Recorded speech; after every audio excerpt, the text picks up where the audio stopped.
Hello, guys. Welcome so much to the DIY Entrepreneur Show. I'm so glad you could join us for this interview on today. I have someone that I'm very interested in getting a lot of information from just because of the things that's going on around me. But I wanted to introduce or invite her to the show to share a little bit about the things that she's doing in her new business and how it can benefit some of the listeners. So we're going to interview someone who is a doula. And if you are like me, I've never heard of that until this year. And so she's just going to share a lot of information about her background, her training, and what it takes and some of the services that she'll be able to offer you guys as based on the training that she went through. So before I let Yolanda introduce herself and tell us a little bit about her doula business, I want to introduce her. And so just want to share a little bit about who she is. So she is born and raised on the west side of Chicago, and she is the number 8 of 9 children, you guys, 8 of 9 children. She graduated with an Associates of Liberal Arts from Morton College, and she received her doula training from the National Black Doulas Association. She's a birth and postpartum doula, servicing all birth persons in Chicagoland area and the northwest side of Indiana. She's also a woman, a mother, a sister, and a friend. And her passion started years ago with just the well-being of Black women. She didn't like seeing Black women suffer or not have the necessary resources as their white counterparts during childbirth. And she always wanted to see women thrive and succeed, and that included in childbirth. She learned a couple of years ago the health disparities of Black women, and she turned that anger and negative emotion into some positive actions. And we have Miss Yolanda Walker, the doula. So welcome so much, Yolanda. Just tell us a little bit about your business. Tell us a little bit about that. Okay. Thank you for having me, Lakeisha. I appreciate that. My name is Yolanda Walker, and the name of my business is You Doulas. My focus is labor support and postpartum. There are other facets to being a doula. They have breastfeeding and lactation. They have newborn care. They have postpartum care as well, and just other. It's like so many parts of being a doula, not just that one thing. But my focus is labor support and also postpartum. So what we do is I support mom or a birthing person and their partner and family, and just the process of having this child, bringing a child into the world. I don't think people really grasp that having a child is literally a life-changing event. Changing everything. Like whenever you on this child schedule pretty much, when this child comes, or not even when the child not even here, it's doing pregnancy, is like whatever the child wants, that's what the child gets. So the focus is to focus on mom and have mom have a whole support person. So most times people focus on the baby, even in the baby shower, baby, right? Nothing's with the mom. So when I do like baby showers and stuff, I bring something for the mom because nobody remember moms. And having a robe or some slippers can change everything. It literally can change everything. So during this time, it's something that's scary. You know, you can be nervous if you're a first-time mom. Even if this is your third or fourth child, it can still be scary for you because every pregnancy is different. Every labor is different. Every woman is different. Like nothing is the same. Like you may have some, if it's like your second child or third child, you may have some familiar things that happened in the past, but everything is still different. Yeah. So my job and my goal is to support you as the mother. I provide comfort measures to you, whether that's massaging you and breathing techniques, doing labor support. I literally focus on you. I make sure that the environment is good for you. I advocate for you, right?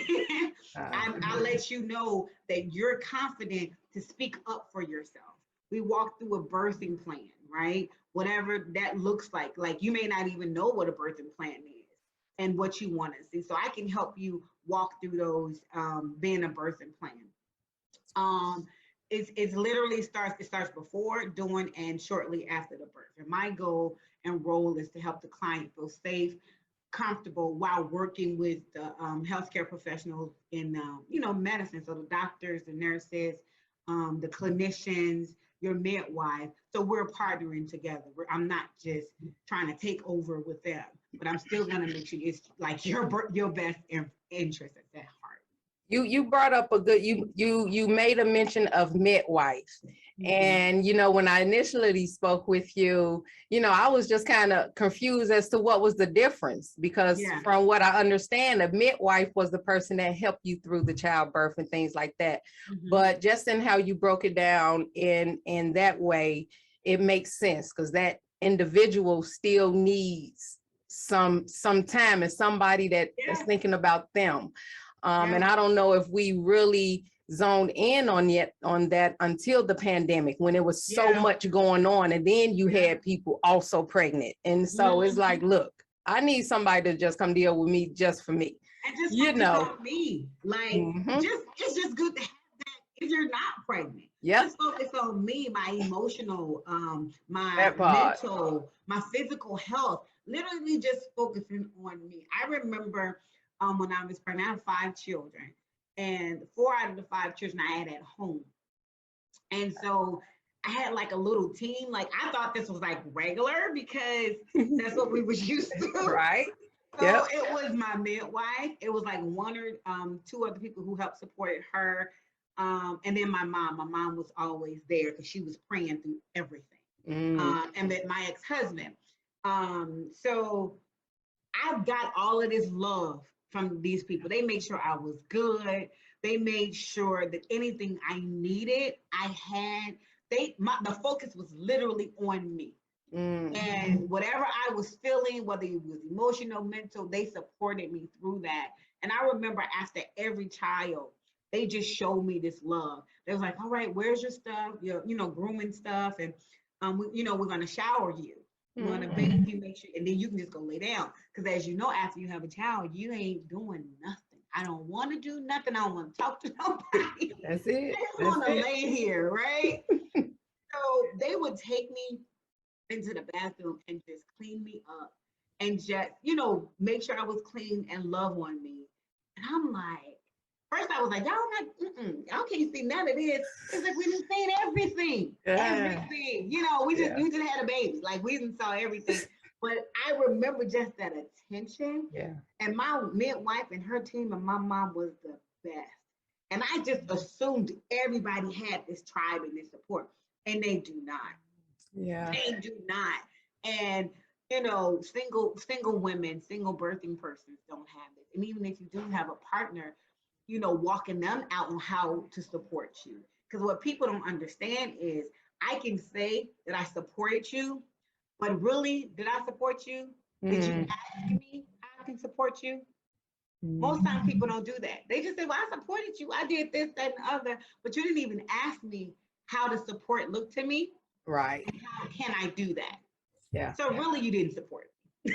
That's good. That's good. And just, just the realization that sometimes we're not even thinking that.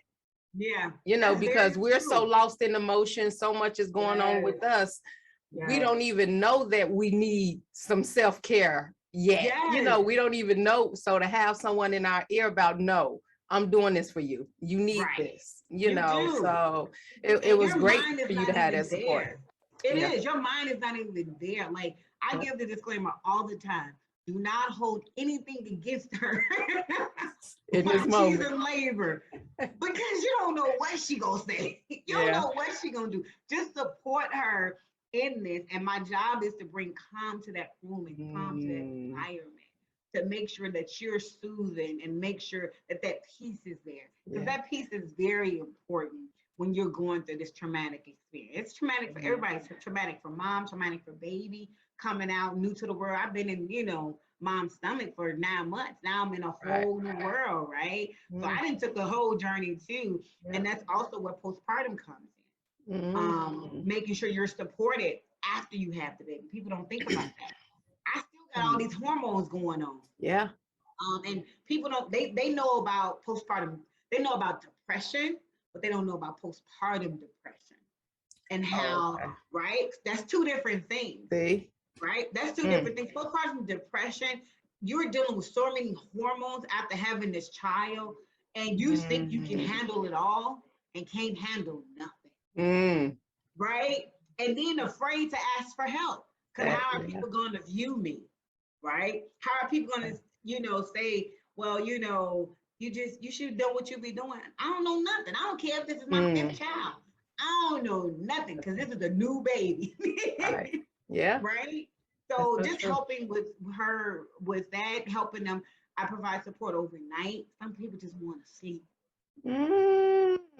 Oh, your phone finna be ringing up now. You provide overnight services. People just want to sleep. Really? Now, I want to know a little bit more about how that looks, but before we get into the services, take me back a little bit because, again, we spoke about a midwife, right? And so what is some of the training that you have that's different, or what is the difference between the midwife and a doula? And what was your training, so important to have? What was that, Okay.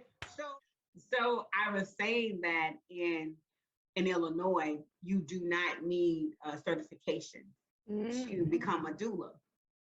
It's not required.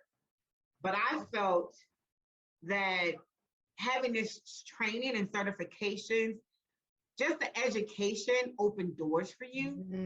And it also looks good when you're going into medical institutions, right? Experience is amazing.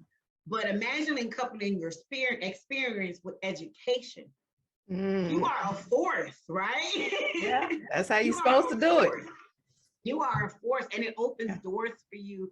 And when you're going to other health professionals in the field, they can say, yeah, she's certified, she's trained, she knows what she's doing. So I just believe it helps. And in a lot of situations, education helps. And then with the midwife, they have to do more than we do. Sometimes with the midwife, they have to have a bachelor's already. And then they have to take these midwifery classes and courses. And what is it called? Midwifery. So midwife with RY on the end. Midwifery course. Midwifery courses. Girl, listen, they always coming up with these terms. Okay. Take those courses, but remember, there's more medical. So they have to learn in clinical. So they have to learn more things like on like a doctor's side. A lot of nurses become midwives because they already have that clinical background and medical background. So a lot of nurses just go straight to that from being a nurse because they already got the clinical training. Gotcha. So that's required for midwives, but not required for doulas. But with everything, education and favor with God, it gets you in the door. Yes, Lord. Okay. All right. Okay, good. And then I like that you bring that up because just because it's not required, I think even in, reading your introduction, the 8th of 9 children, you have 5 children yourself. So, yes, I know about being by someone's side and birthing someone through the emotional component. It seems like that's what that doula provides, that emotional support, that focus that's just on them. And so you would think with that information or with that background, you are qualified to be a doula, but to know that even, you thought it was important to go and get the training. Was it anything different from the training? What did the training add to you? What value did the training add? What were some of the things that and I'm sorry for jumping all over the place, but even in the beginning, you said that you are a labor support and postpartum doula, and there are different facets. So, because I could never imagine myself being in the delivery room with someone. I can't do it. And so if I wanted to still be a doula in some type of way, but I don't want to do that part, what are the other areas that you could become a doula in? Share a little bit about that. So they have a breastfeeding doula. It helps with nursing the baby because a lot of people, you would think it would come naturally, but a lot of people don't know. They don't know how to do that. So they have breastfeeding doulas. They have placenta encapsulation doulas, where they take parts of your placenta, and make vitamins out of it. And I know that sounds really like I've heard of that before, though. I've heard of that. But your placenta has so many vitamins, nutrients, and minerals in it that most people don't get. Like when you a cow, after a cow has a calf, they eat their placenta, and it sounds so nasty, but they do because it has so many vitamins and minerals. And remember, the placenta is the one that's getting all the nutrients and stuff to the babies, right? So you're having, you're eating well, taking your vitamins, eating healthy. All of this stuff is going into your placenta, which is like, you can use afterwards. I've never done that before, and I'm not sure if I want to do that. It's a whole nother certification. Wow. Also have like, and this is adult conversation, sexual doulas, where helping couples and married couples transition back to a healthy sex life. Because really, they do. They do. And because think about it, when you're having this child, like your hormones are all over the place. Usually the doctor says 6 weeks before you come together again with your partner. Sometimes the mom doesn't want to do that. It's like, I can understand the emotional part of it. So much the emotional, physical part of that. The part of that, and we're emotional beings anyway, and most times our stuff comes from acts of service. That's a lot of our love languages. I think most of us can deal with have parts of all 5 love languages, but having that acts of service. So men has to be trained in like, okay, how can I help her, because she doesn't want me sexually. I'm not even feeling it. So they have transition, they have courses, they have education on that, being a and even I could, when you said that, that made me think, if the father or if the man has seen the birth and seen the head come out, sometimes that could be traumatized. Like they could be totally traumatized. Supposed to be saying, man, right? The man be like, you know what? So okay, I can understand what's attached to that person having a need in a couple. Those are some interesting doula. I've never heard of, so you have a marketing piece that says I'm a sexual, what is it called? It's called a sexual, I think it's sexual doula. I think that's the name of sexual education doula, where they provide that education in the transition with helping the couples pretty much get their sex life back. Right. Yeah. And so now with all of the different areas that you've spoken to, I could definitely see where the training could be valued. Yeah, valuable. I'm constantly getting training because there's new trends that's going on right now. There are things that comes up. There are things I've never heard of. That comes. So I'm constantly being trained and constantly attending webinars and conferences, because it's needed. Like things that we did 20 years ago, they're not even doing today. So a lot of the basic foundation is the same, right?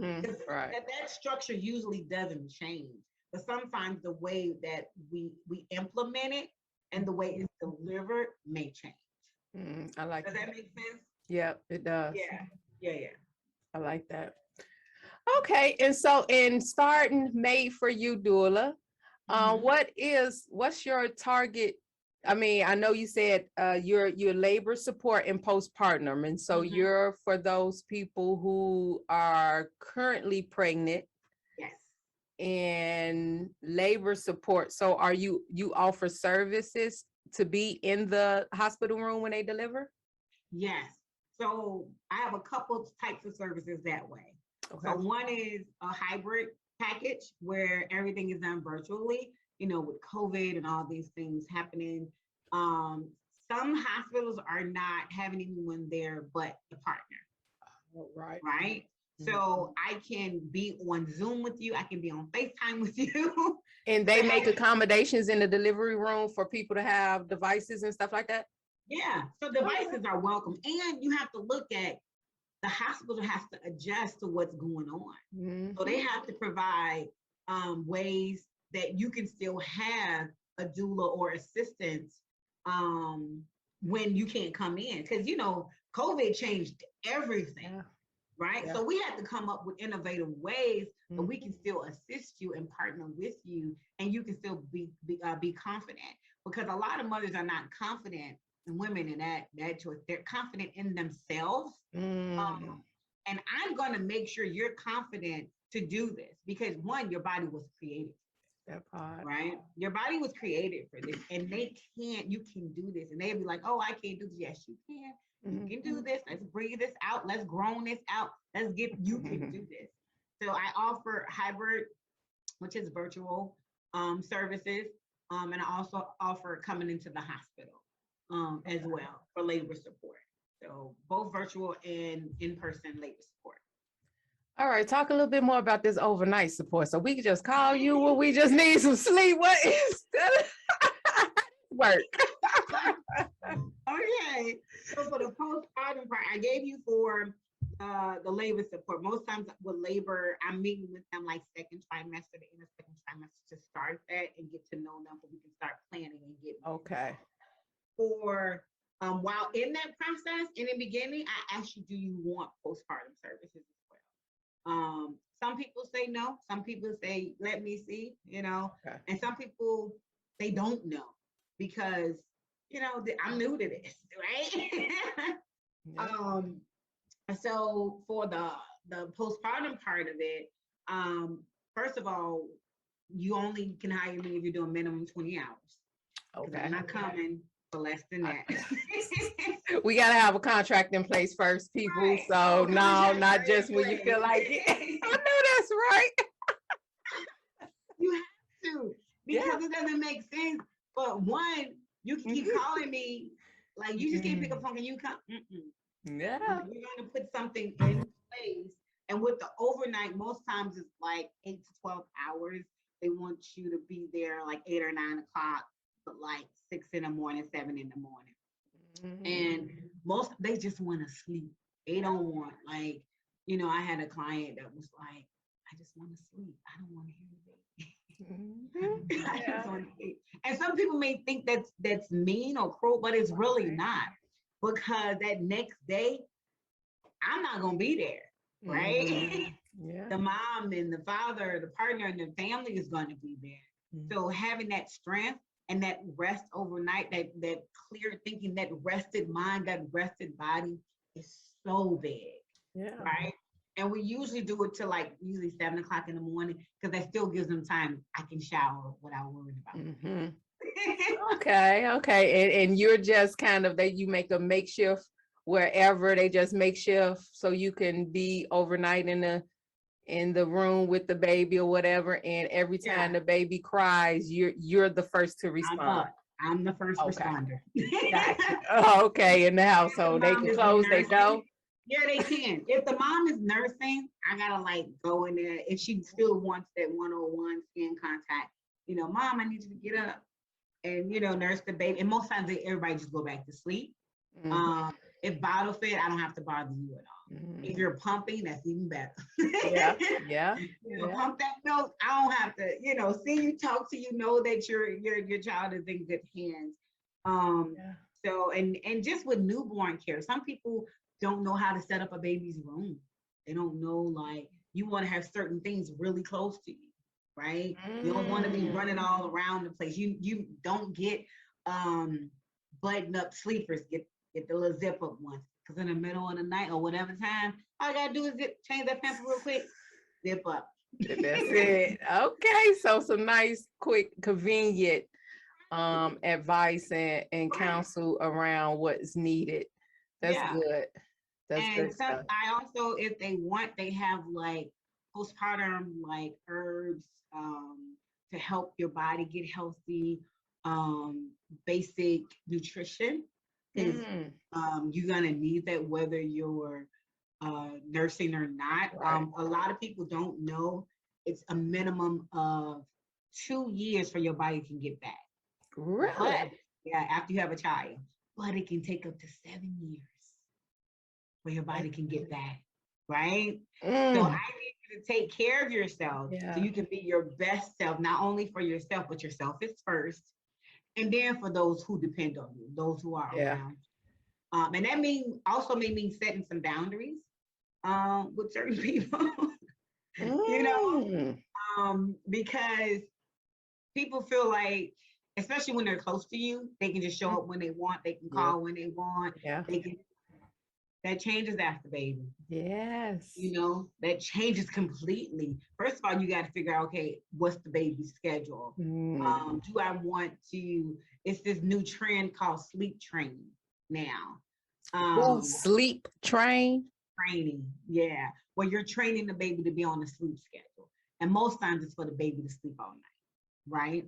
And I was like, oh, I remember that back in the day because I used to do my children, but it wasn't called that. They come up with names for it. It was probably a sleep schedule, you sleep, the baby sleep and stuff like that. But I remember waking my children up just with like a warm washcloth on the bottom of their feet. Like, I need you to get up. It's 6 o'clock. It's 5 o'clock. I need you to get up. A towel on the bottom of the feet. Just a warm towel, like, and you're gonna feel something wet, and usually they start moving and doing a little movement. But now what they have is that you sleep train them to sleep all night. And that's a whole process by itself. And my whole thing is I call it the pace of grace, right? So you're going at the pace. I use the pace of grace for my life. But you're going at the pace of the baby, you're going with their schedule and trying to figure it out. But a lot of people are very rigid. Like, I need this baby to sleep at night so I can get up and work. A lot of people are still working from home, so I need so I can be rested to work and be good for it in the morning or the day. So I'm doing that as well, sleep training. Wow. And providing newborn care. You need techniques on how to take care of your newborn. I don't know how to do that, right? Yeah. You bring up some good points because I'm a first-time new grandmother. Thank you. And it is pretty exciting. I'm enjoying it as well. But I understood the importance of giving my daughter her time. In the beginning, she's like, Mom, I'm on my way home from the hospital. You can meet me at the house. I'm like, well, it ain't no rush for me. I want to make sure you get home and get okay. You sure you want to have me coming over? It's okay. Let the baby get used to you and you and the father's voice, me inviting everybody, just take your time. She's like, no, it's okay. I was like, okay, well, I'm on my way. You ain't got to tell me but once, but I'm going to be considerate. I'm up. Okay, well, I'm on my way. But that transition is important. Yes. So important. One, I don't believe in all these people around me. I'm old school.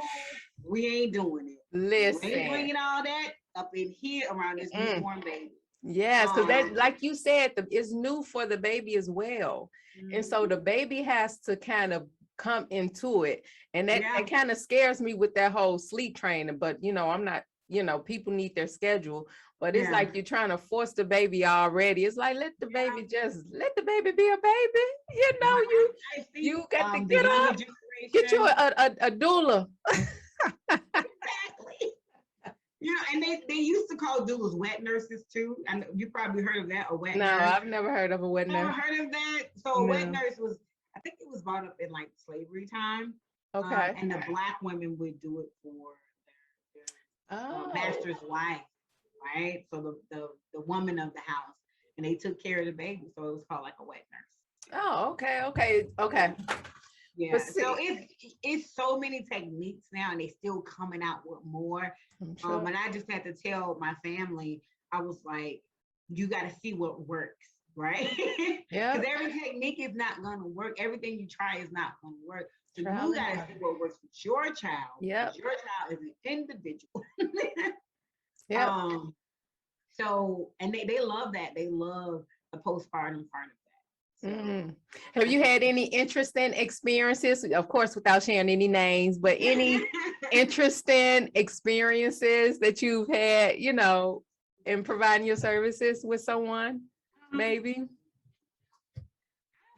So I'm more of, I like to, I'm passionate about things going the right way. I like the way you said that. I'm passionate about things being right. And can be it can get a little intense, for things going the right way. I'll probably understand more than I should, but I get your drift. And I'm a big thing for listening to mom.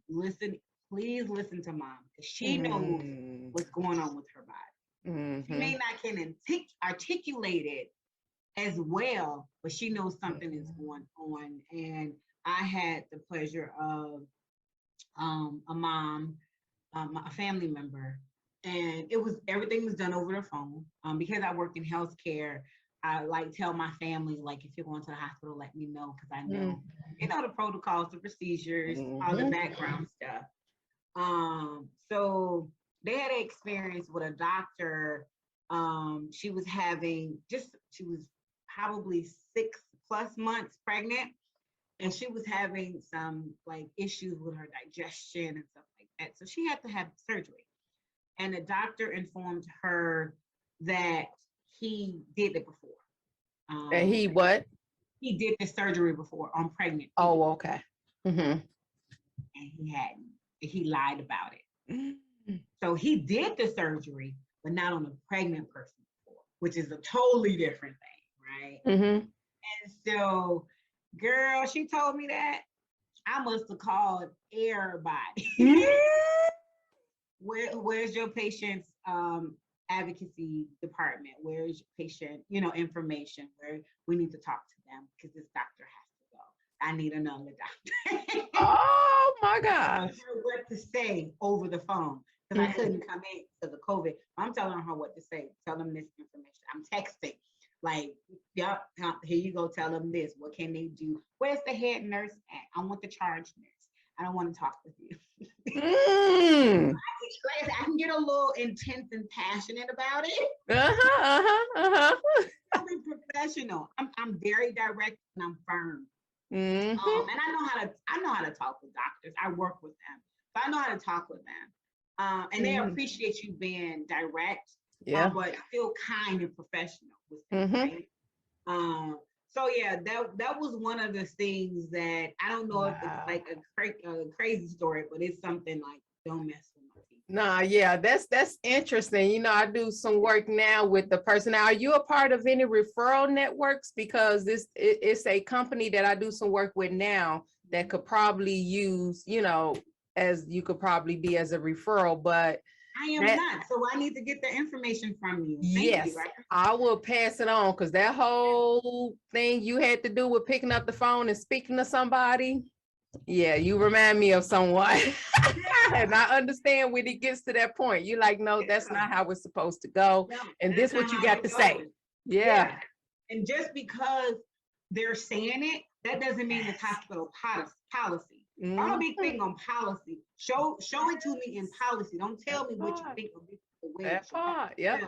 Give me policy.